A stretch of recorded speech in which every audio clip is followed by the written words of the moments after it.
મંચ પર બિરાજમાન ગુજરાતના રાજ્યપાલ શ્રીમાન ઓમ પ્રકાશ કોહલીજી, ગુજરાતના તરવરિયા ઉત્સાહી મુખ્યમંત્રી શ્રીમાન વિજયભાઈ રૂપાણી, કેન્દ્રમાં મંત્રી પરિષદના મારા સાથી શ્રીમાન થાવરચંદજી ગેહલોત, श्रीमान रामदास जी आठवले, श्रीमान पुरुषोत्तम जी रूपाला, श्रीमान कृष्णपाल जी, श्रीमान विजय सांपला जी, गुजरात विधानसभा अध्यक्ष श्रीमान रमणभाई वोरा, राज्य सरकार मंत्री श्री आत्माराम भाई परमार, श्री प्रदीप सिंह जाडेजा, अहीना लोकप्रिय सांसद श्रीमान सी.आर. पाटील, सांसद श्री प्रभुभाई वसावा, सांसद डॉक्टर के.सी. पटेल, केंद्र सरकार में विभागना सचिव डॉक्टर विनोद जी, गुजरात मुख्य सचिव डॉक्टर जयंत सिंह અને વિશાળ સંખ્યામાં પધારેલા મારા વહાલા ભાઈઓ અને બહેનો, કેમ છો? મજામાં? આપણું નવહારી ઠીક છે ને?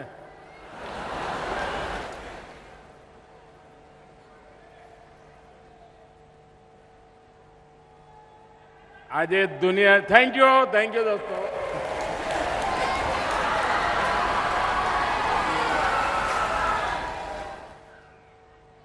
दुनियाना नक्शा पर आज नवसारीए स्वर्णिम अक्षरे पोतानु नाम अंकित कर दीधुं. नवसारी ने लाख लाख अभिनंदन.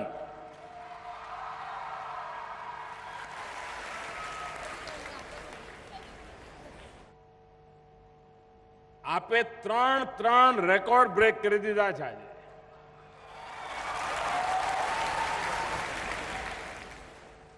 अने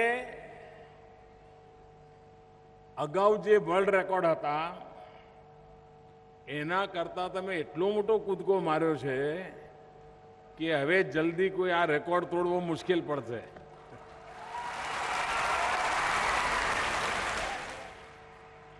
अने ए पण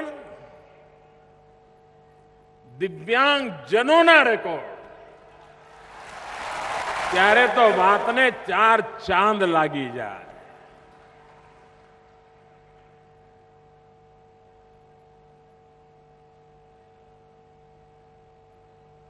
साथियों, आम तो आपणुं आ नवसारी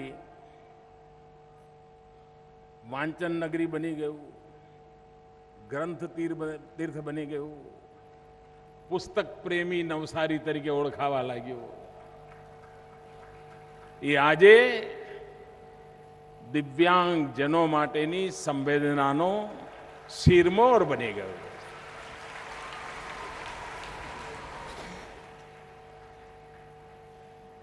सरकारनो कार्यक्रम पण एनी साथे साथे आज आपे नवसारीनी अने गुजरातनी एक આગવી ઓળખ હિન્દુસ્તાનને કરાવવાનું પણ એક મોટું કામ કર્યું છે.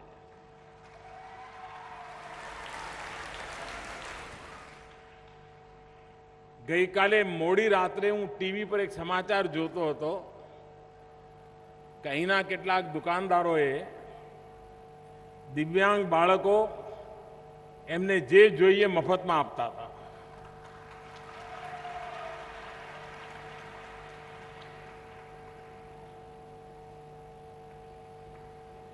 આજે અહીંયા દિવ્યાંગ જે પરિવારમાં છે એવા 67 પરિવારોને ગાય માતાનું દાન કરવામાં આવ્યું. અહીંયા 20,000 લોકોએ મને એક સૂચિ આપી જેમણે કોઈને કોઈ એક દિવ્યાંગ વ્યક્તિને દત્તક લેવાની જાહેરાત કરી અને એની કાળજી લેવાની જવાબદારી લીધી.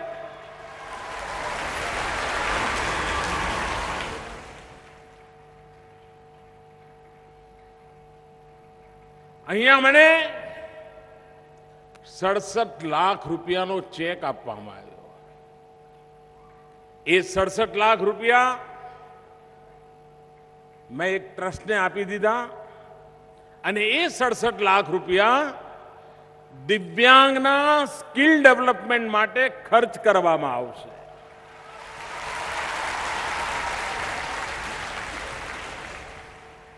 કોઈ એક કાર્યક્રમ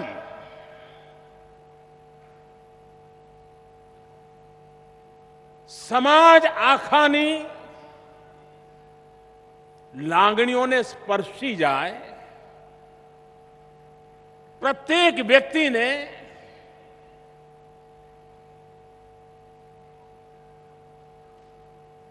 આ આપણી જવાબદારી છે એવો ભાવ પેદા થાય અને જ્યારે આવું વાતાવરણ સમાજનું બની જાય ત્યારે કોઈ સમસ્યા રહેતી નથી. સમસ્યાઓના સમાધાન આપોઆપ થઈ જતા હોય છે.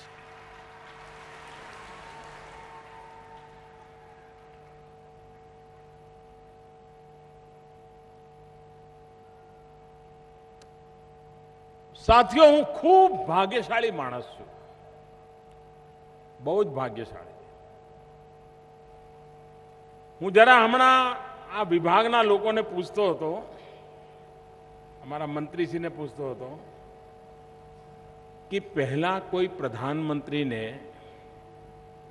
આવા કાર્યક્રમમાં આવવાનું સૌભાગ્ય મળ્યું છે?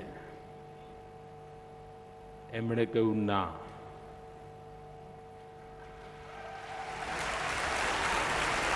બોલો, હું ભાગ્યશાળી કહેવાઉં કે નહીં?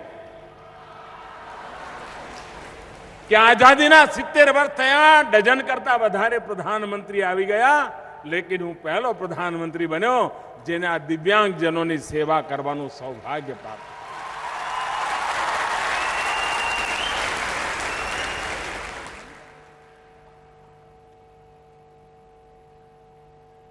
ઘણીવાર અનેક ચીજો હોય છે, આપણી નજર સામે હોય છે, આપણે રોજમરોજ જોતા હોઈએ છીએ, પણ ક્યારેક આપણી પ્રાથમિકતા નથી હોતી. ક્યારેક આપણી સંવેદનાઓ સીમિત હોય છે અને પરિણામે આપણા એના માટેના જે રિસ્પોન્સ હોય છે એ બહુ જ કેઝ્યુઅલ હોય છે, બહુ પુઅર હોય છે. હા હા ઠીક છે ભાઈ, भारत જેવા દેશે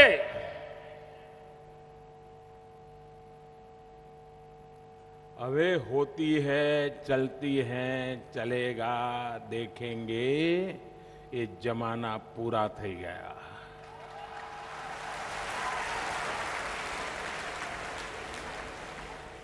વિશ્વ ભારત પાસે જે અપેક્ષા કરી રહ્યું છે, ભારતની જે અપાર ક્ષમતાઓ પડી છે એના પ્રત્યે વિશ્વ આકર્ષાયું છે. ત્યારે 125 કરોડ દેશવાસીઓની પણ આ તક ઝડપી લેવા માટેની તૈયારી જોઈએ. અવસર ચૂકવો ના જોઈએ દોસ્તો.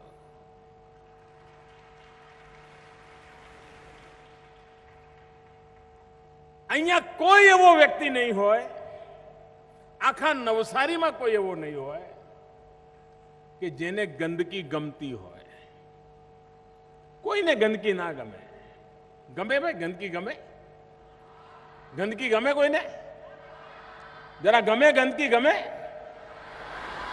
પણ સ્વચ્છતાનું આંદોલન ચલાવવાની ઈચ્છા જાગી કોઈ દી? આજે દેશ આઝાદ થયા પછી પહેલી વાર ભારતની સંસદમાં કલાકો સુધી સ્વચ્છતા ઉપર ચર્ચાઓ થઈ. હિન્દુસ્તાનના ટીવી મીડિયા સ્વચ્છતાની બાબતમાં લોકોને જાગૃત કરવા માટે કાર્યક્રમો કરે. ભાઈઓ બહેનો, આ એવી બાબતો છે કે જેના પ્રત્યે આપણે ઉપેક્ષા કરી છે. એવું નથી કે આપણે સ્વભાવે ગંદા લોકો છીએ, પણ હોતી હૈ ચલતી એના કારણે આ બધું ચાલવા દીધું. અને આજે ઘરમાં 7 વર્ષનો ટાબરિયું હોય ને, એ બી એને દાદાને કહે છે, દાદા અહીંયા નહીં નાખવાનું હો, મોદી દાદાએ ના પાડી છે. આ દરેક પરિવારનો અનુભવ છે. ભાઈઓ બહેનો, સામાજિક ક્રાંતિની અંદર આ બીજ વટવૃક્ષ બનીને ઉભરતા હોય છે. અને એટલે પહેલા પણ મકાન બનતા હતા, પહેલા પણ શૌચાલય બનતા હતા, પહેલા પણ ઓફિસો બનતી હતી. આર્કિટેક્ચર ઉત્તમમાં ઉત્તમ ડિઝાઇન પહેલા પણ કરતા હતા, પણ વિચાર જ નહોતો આવતો કે જેને ચાલવાની ક્ષમતા ન હોય એના માટે આ મકાનમાં કઈ વ્યવસ્થા ખરી કે નહીં. જે દિવ્યાંગ છે એના માટે અલગ પ્રકારનું શૌચાલય જોઈએ, કોઈ વાર વિચાર કર્યો છે કે નહીં કર્યો? એવું તો નહોતું કે ખબર નહોતી. રેલવે પહેલા પણ દોડતી હતી, પણ રેલવેમાં એવો કેમ વિચાર ન કર્યો આપણે કે કોઈ દિવ્યાંગજન હોય, કોઈને ટ્રાયસિકલ લઈને જવું હોય તો એના માટે ડબ્બામાં કંઈક વ્યવસ્થા જોઈએ. આપણે સુગમ્ય ભારત એક અભિયાન ચલાવ્યું અને જ્યારે સરકારમાં બેઠેલા લોકોમાં સંવેદનાઓ પડી હોય, પ્રત્યેક ઘટના પ્રત્યે જાગૃતતા હોય, તો સમાધાન કરવાના રસ્તા પણ સૂઝતા હોય છે. આ ડિપાર્ટમેન્ટ ઘણા સમયથી ચાલે છે. 1990-92 થી ટ્રાયસિકલ ને આવું બધું તો ચાલ્યા કરતું, પણ આપને જાણીને આઘાત લાગશે.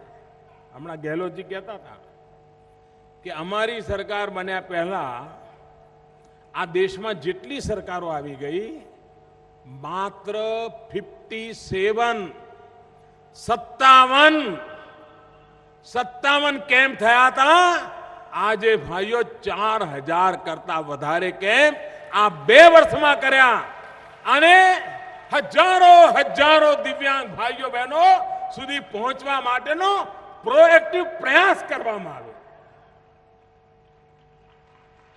પહેલા સરકારમાં આ બધા ડિપાર્ટમેન્ટમાં કોઈ ઓફિસરને મૂકો તો બાકી ઓફિસરોને એમ લાગે આ તો સાઈડ પોસ્ટિંગ છે, આ ઓફિસરનું ડિવેલ્યુશન થઈ જાય. કોઈ પ્રધાનમંત્રીને આ ડિપાર્ટમેન્ટ જોડે મીટિંગ કરવાનો અવસર જ ના આવ્યો હોય. ભાઈઓ બહેનો, આ દિલ્હીમાં એવી સરકાર, સંવેદનશીલ સરકાર છે કે એણે આ ડિપાર્ટમેન્ટને સેન્ટર સ્ટેજમાં લાવી દીધો અને અમારા ઉત્તમ કોટીના અફસરો એમને મેં આ ડિપાર્ટમેન્ટમાં લગાયા અને એનું આ પરિણામ છે કે એકદમ ગતિ આવવા માંડી.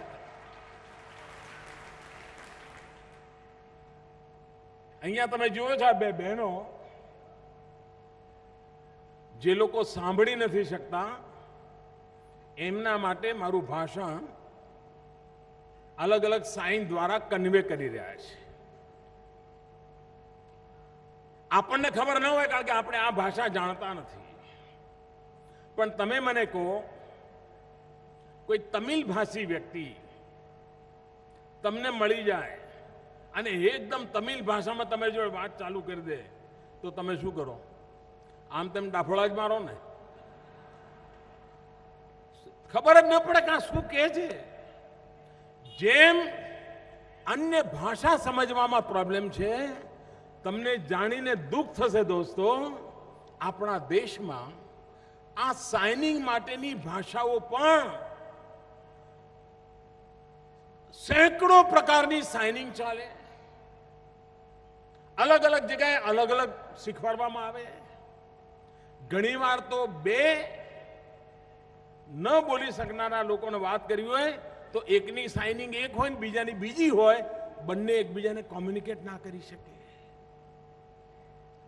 પણ આ વાત સરકારના ધ્યાને ના આવે, કારણ એને તો મારો આવ્યો જ ના હોય કોઈ જોડે સાઇનિંગ થી સમજવાનો. આ સરકારને ચિંતા થઈ કે ભાઈ સમગ્ર દેશમાં આંતરરાષ્ટ્રીય માનકો વાળી સાઇનિંગ સિસ્ટમ આપણે ડેવલપ કરવી જોઈએ. આપણા બધા શિક્ષકોને કોમન સિલેબસ તૈયાર કરવો જોઈએ, જેથી કરીને આપણું બાળક દુનિયાના કોઈ પણ ખૂણામાં જાય તો એને એ સાઇનિંગ થી સમજાવી પણ શકે અને સામેવાળાની સાઇનિંગ થી સમજી શકે.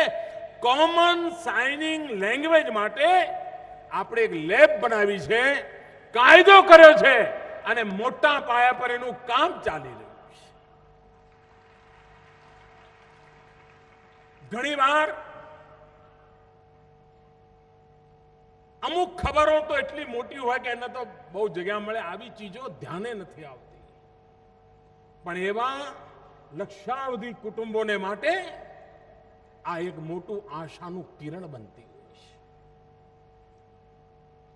મામલો સ્વચ્છતાનો હોય કે મામલો દિવ્યાંગનો હોય, ભાઈઓ બહેનો, સમાજમાં આ બધા એવા ઉપેક્ષિત કામો છે, ઉપેક્ષિત વર્ગો છે, જેના માટે હર સ્તર પર સંવેદના જોઈએ. અને મને વિશ્વાસ છે કે દિલ્હીમાં જે અમે ઇનિશિયેટિવ લીધો છે, આવનારા દિવસોમાં રાજ્યોમાં, મહાનગરોમાં, નગરપાલિકાઓમાં એ સહજ સ્વભાવ બની જશે અને દિવ્યાંગોને ધ્યાનમાં રહીને મકાનોની રચના પણ એવી હશે, સરકારી ઓફિસોની રચનાઓ એ છે. હમણાં રેલવેમાં ઘણા મોટા પાયા પર આપણે કામ ઉપાડ્યું છે. અને જ્યારે એક દિવ્યાંગ એ આવી સુવિધા જોતો હોય છે ને કે ભાઈ મારા માટે કોઈ વ્યવસ્થા છે, એ એટલા માત્રથી એને એટલો સંતોષ થતો હોય છે કે હું એકલો નથી, મારો દેશ, મારો આખો દેશ મારી પડખે ઉભો છે. અને એ જે તાકાત છે એ દેશની તાકાત બની જતી હોય છે. અને એટલા માટે આજે દિવ્યાંગ શબ્દ આપ સાંભળી રહ્યા છો દોસ્તો, આ શબ્દ મેં ડિક્શનરીમાંથી શોધેલો શબ્દ નથી.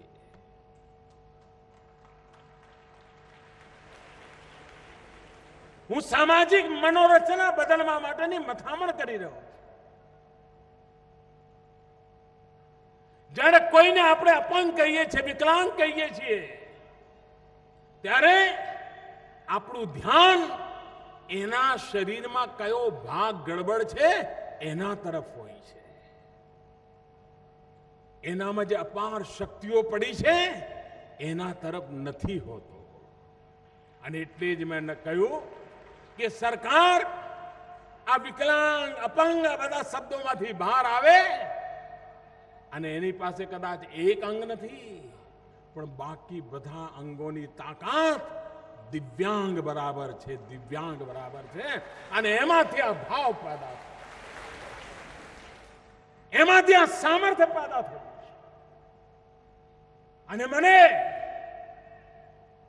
દિવ્યાંગ જનોના જે આશીર્વાદ મળ્યા છે, અનગિનત આશીર્વાદ, શાયદ જે પરિવારમાં દિવ્યાંગનો જન્મ થયો છે ને એ પરિવારને જેટલી શુભકામનાઓ મળી હશે એટલી શુભકામનાઓ એને મારે માટે પણ આપી છે.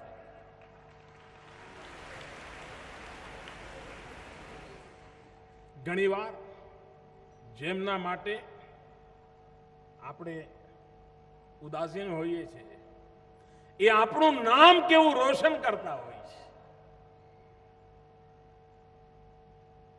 થોડા સમય પહેલા ઓલિમ્પિકની સ્પર્ધાઓ હતી. દેશનું નામ રોશન કર્યું આ દેશની દીકરીઓએ.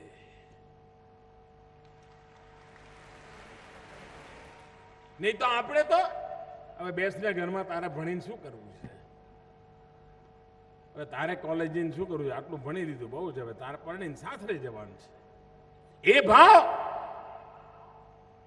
અને આપણી દીકરીઓએ પોતાના પુરુષાર્થ દ્વારા દેશને મજબૂર કર્યો કે દીકરીઓ તરફ જોવાનો દ્રષ્ટિકોણ બદલવો જ પડશે.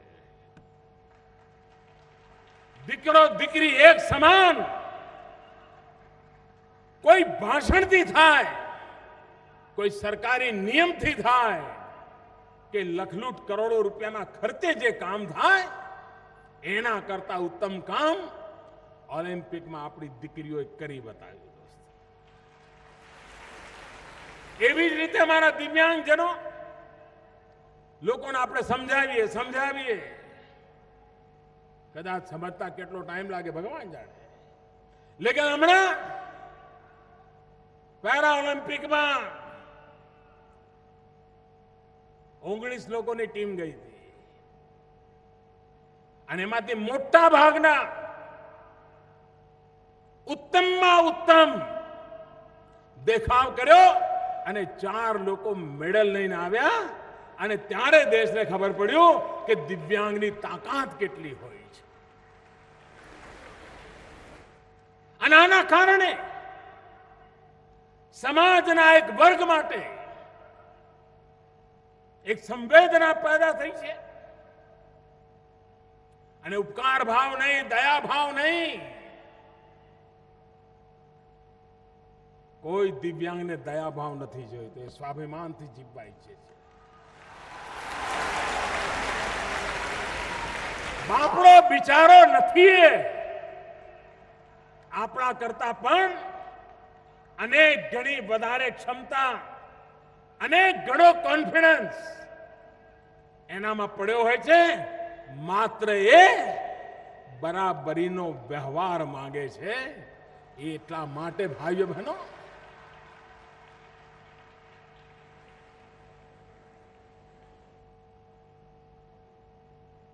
સમાજ જીવનમાં સમસ્યાઓના સમાધાન કેવી રીતે કરાય? આપણે ત્યાં એક જમાનો હતો, પાર્લામેન્ટના મેમ્બરને, સાંસદને 25 ગેસની કૂપન મળતી હતી. કેમ? તો ભાઈ તમારા વિસ્તારમાં કોઈને ગેસનું કનેક્શન જોઈતું હોય તો તમે એમપી છો તો તમે આપી શકો તો તમારો વાહવાહ થાય. આ દેશમાં એક સમય એવો હતો, અને બહુ જૂનો નહીં, હમણાં થોડા વર્ષો પહેલા જ, કે એમપીને 25 ગેસની કૂપન મળતી અને વિસ્તારના લોકો એમપીની પાછળ ફરે કે સાહેબ છોકરા મોટા થઈ ગયા છે, છોકરાના લગ્ન કરવા છે, ગેસનું કનેક્શન મળી જાય ને તો સગાઈ થઈ જાય છોકરાની. ગેસના કનેક્શનનો આટલી બધી સ્થિતિ હતી.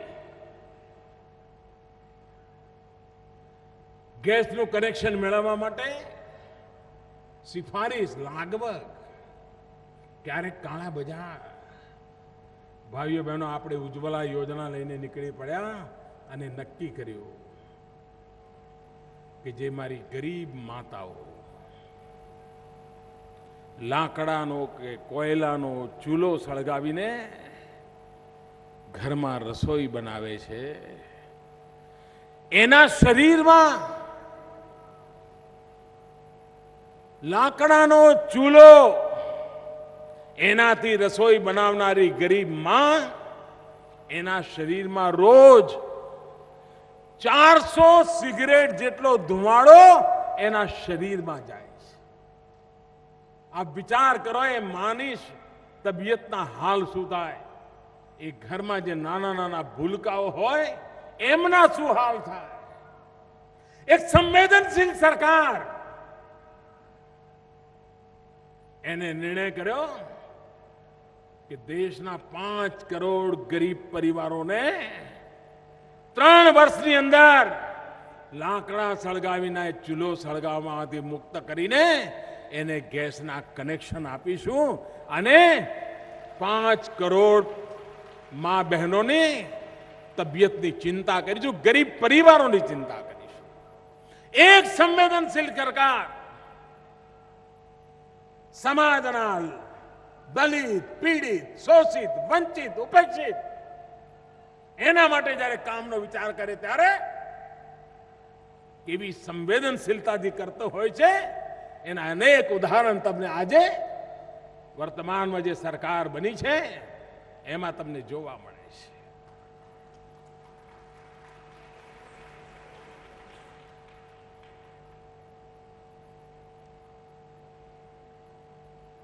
ભાઈઓ બહેનો, આ બધું એટલા માટે શક્ય બને છે કારણ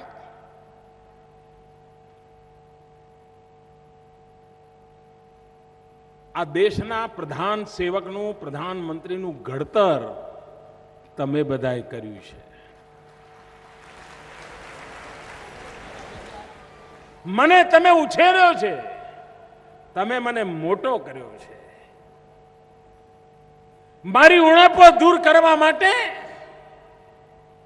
ગુજરાતના કોટી કોટી જનોએ જાગૃત પ્રયાસ કર્યો છે. મને ઘણું બધું ગુજરાતે શીખવાડ્યું છે. આ માનવતા, આ સંવેદના, આ સદભાવના, એ સંસ્કાર આ ધરતીએ મને આપ્યા છે. અને એટલા માટે ભાઈઓ બહેનો,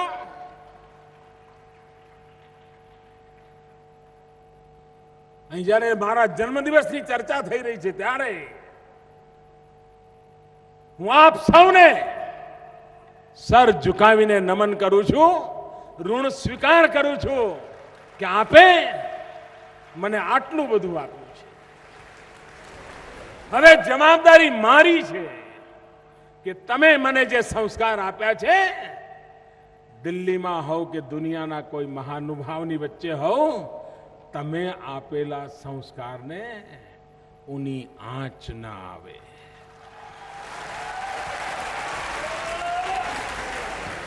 તમે મારું જે ઘડતર કર્યું છે એ ઘડતરને અનુરૂપ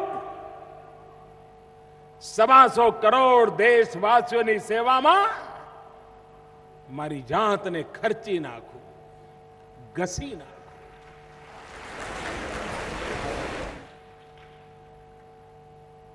અને મને વિશ્વાસ છે આપના આશીર્વાદ મારી સાથે છે, દિવ્યાંગ જનોના આશીર્વાદ મારી સાથે છે, કરોડો કરોડો ગરીબ માતાઓ જ્યારે ગેસનો ચૂલો સળગાવે ત્યારે પહેલા આશીર્વાદ મને આપે છે.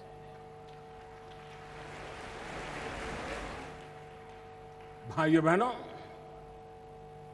પાયામાં પરિવર્તન કામ અઘરું છે, પણ આપણને અઘરું કામ જ મળતું હોય છે ને ભાઈ. આપણને નબળું કામ ક્યાં મળે? અને આપે પણ મને અઘરામાં અઘરા કામ કરવાની તાકાત માટે ઘડ્યો છે અને એટલા માટે હું આપનો ઋણ સ્વીકાર કરું છું.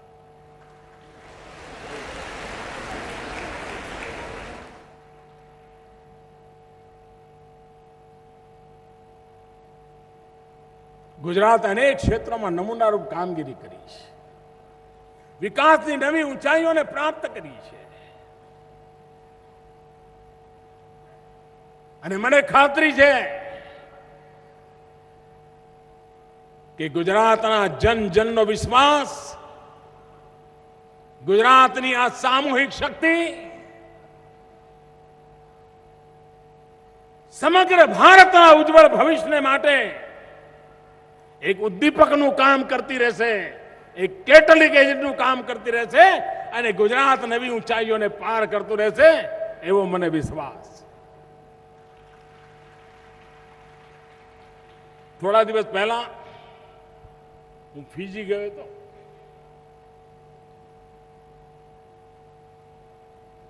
તમારામાંથી ઘણાને ખબર નહીં હોય, નવસારીના ખૂબ લોકો ફીજી ગયેલા પહેલા. અહીંયા અમારા એક વેણીભાઈ પરમાર હતા, જેમના ત્યાં હું અનેક વાર જમવા જતો પહેલા આવતો ત્યારે. એ પણ ફીજીમાં એમના સગાવાલા બધા રહેતા હતા. પણ હમણાં હું ફીજી ગયો તો એમનું જે ઇન્ટરનેશનલ એરપોર્ટ છે ત્યાં બહાર નીકળતા જ મેં ગામનું નામ વાંચ્યું. ગામનું નામ છે નવસારી. એ લોકો સ્પેલિંગ અલગ કરે છે પણ બોલે છે નવસારી. એનું કારણ કે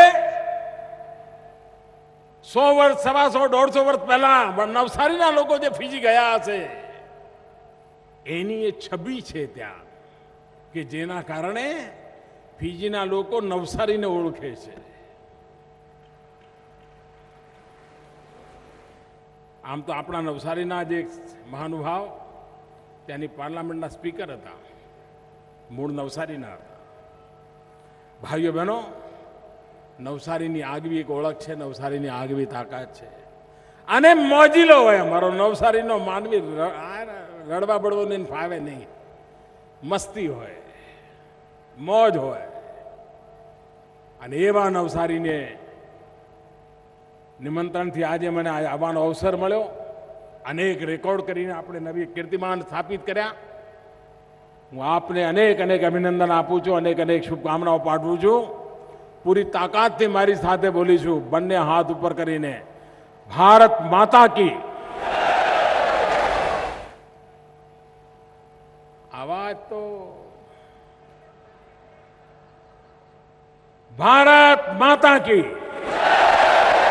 ભારત માતા કી, ભારત માતા કી. ધન્યવાદ દોસ્તો.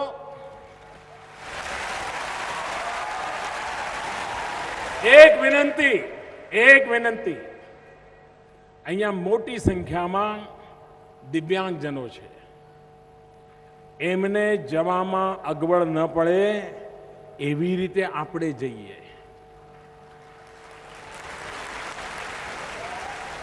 આપણે થોડા મોડા પડીશું તો ફેર નહીં પડે. આપણે તો 10 મિનિટ મોડા પડીશું, પણ એની જો 10 મિનિટ તો એના માટે 1 કલાક થઈ જાય છે. તો એટલી કાળજી લેશો ને? પાક્કો? તો અહીંથી શરૂઆત આપણી. ખૂબ ખૂબ ધન્યવાદ.